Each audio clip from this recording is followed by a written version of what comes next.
At least 18 people have died in floods and landslides caused by days of torrential rain in South Korea. There are fears the death toll could rise as emergency rescue efforts continue, with many people still unaccounted for. Thousands of roads and buildings have been damaged. From the capital Seoul, here's Jake Kwon.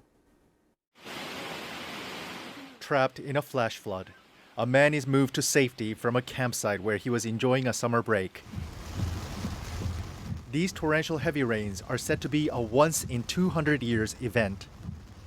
In the county of Sancheong, where most of the deaths occurred, the danger is literally meters away as people rush to get out of the town.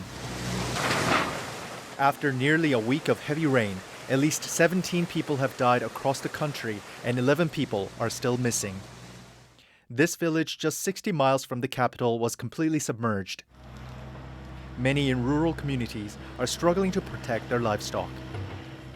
I stayed up all night in the car. The situation was unbelievable.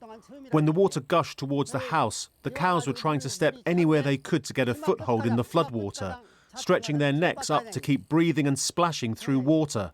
It was utter chaos. On Sunday, after the rain subsided, rescue workers were still clearing the debris with the hope of finding those missing. Koreans call these monsoon rains summer guests. They come and break the oppressive heat. But as global temperatures rise, they're becoming increasingly unpredictable and violent. Jake Kwon, BBC News, Seoul. And Jake gave us this update on the rescue operation a little earlier.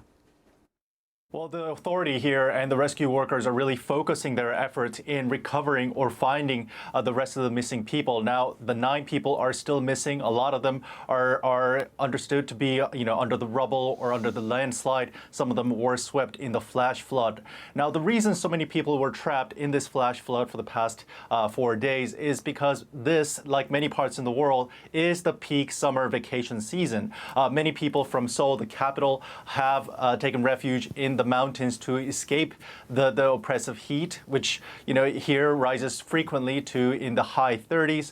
Many of them were camping or taking refuge in the hotels on the mountainside or the hillside, and they were playing in the water. So when the flash flood came, a lot of them were trapped, which prompted the rescue workers to install zip lines or try to rescue them using helicopters, as you've seen in the video just before. Now, in the Gapyeong County, that's where it happened. That was one of the areas that was hard hit, and this is the area closest to Seoul. Now, in the south, in Sancheong County, this is where most of the deaths occurred. 10 people died, 4 are still considered missing.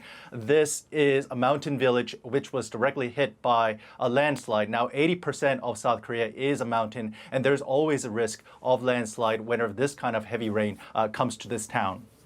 Jake Kwon reporting that from South Korea.